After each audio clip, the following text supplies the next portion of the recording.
सुधेड़ कस्बे के आसपास की पहाड़ियां कचरे से भरी पड़ी हैं। प्लास्टिक, सैनिटरी, मेडिकल और बिजली का कबाड़।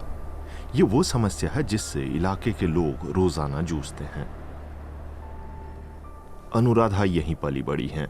उन्होंने सब देखा है। खासकर हाल के सालों में कचरा कुछ ज्यादा ही जमा होने लगा है।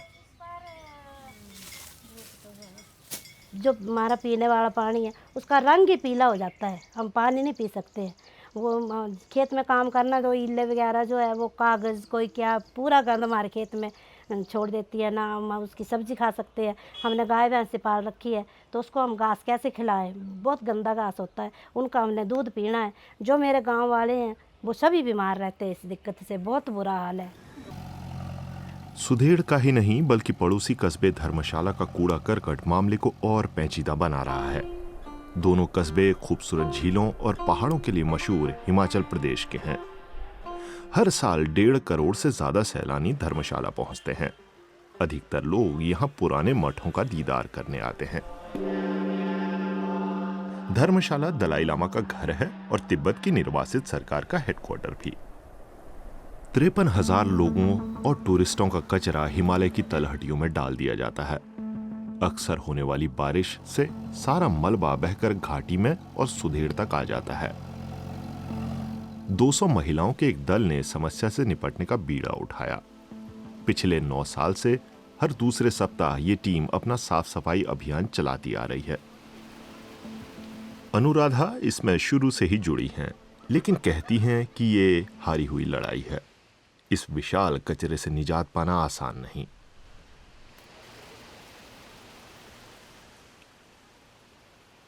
एक दिन में सुबह से लेकर शाम तक कोई 20-25 टन कूड़ा फेंकते हैं यहाँ पर। वो हम लेडीज़ तो साफ़ कर नहीं सकते, या हम गांव वाले तो साफ़ कर नहीं सकते। वो तो इनका ही काम है, जो मतलब सरकार का ही काम है ना। जो हमसे हो सकता है वो हम करते हैं। सुनीता ठाकुर ने शुरुआत की और ये महिला मंडल बनाया था। अधिकारियों से कोई मदद और पैसा लिए बिना ही महिला मंडल काम करता है। हम जब भी अपने महिला मंडल से मतलब काम करते हैं, हम लेते हैं, तो वो ग्लव्स वगैरह तो होते नहीं हैं और हम ऐसे हाथ से कूड़ा इकट्ठा करते हैं।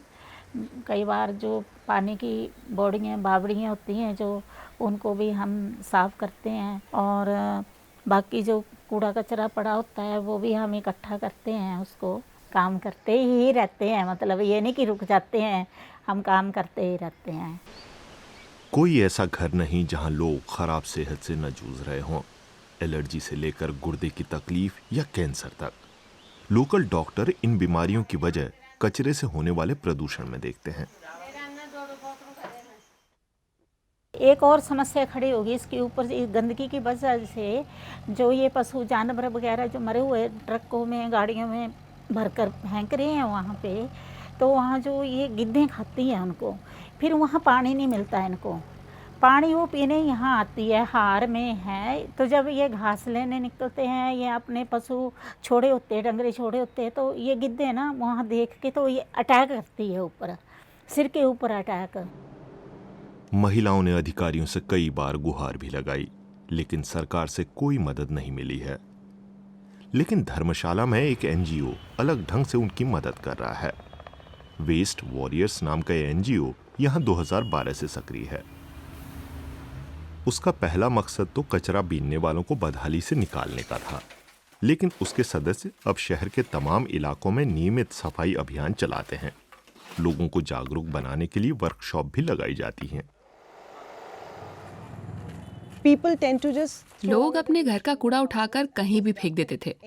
ये पहाड़ी इलाका है तो आप कुछ फेंकते हैं तो दिखता तो है नहीं, लेकिन असल में होता क्या है, ये जाकर ग्राउंड वाटर में मिल जाता है और नदियों में मिल जाता है और इस तरह पानी में बहुत सारा प्रदूषण हो जाता है। वेस्ट वॉरियर्स ने कचरे को अलग अलग करने का सिस्टम भी बनाया है। इस्तेमाल लायक सामान रिसाइकलिंग सेंटर में ले जाया जाता है। जब हम घर घर जाकर अलग किया हुआ कूड़ा जमा करते हैं तो उसकी ग्रेडिंग भी करते हैं, वेस्ट की क्वालिटी देखने के लिए। उस डेटा से पता चलता है कि हालात में कितना सुधार हो रहा है। मैं बड़े गर्व से कह सकती हूँ कि हम जिन वार्डों में काम कर रहे हैं वहाँ कुछ ही महीनों में हमने कचरे को हटाने में 51% की कुशलता हासिल की है। सुधेड़ की औरतों के लिए हालात जस के तस हैं। कचरे के खिलाफ उनकी लड़ाई जारी है। कई मौकों पर उन्होंने धर्मशाला में प्रदर्शन भी किया। पिछले साल भी महामारी के बीच उन्होंने विरोध प्रदर्शन किया था। इसको जो हम शिफ्ट करके ही छोड़ेंगे यहाँ से, क्योंकि हमारा गांव जो है सुधेड़ गांव जो साफ सुथरा और अपना जीवन जो है वो अच्छे से व्यतीत कर सके। साफ और स्वस्थ पर्यावरण का लक्ष्य हासिल करने की लड़ाई अभी लंबी है, लेकिन सुधेड़ की महिलाओं को इस बात पर बेशक नाज है कि उनका बनाया मजबूत ग्रुप स्थानीय समस्या से निपटने में मुस्तैद है।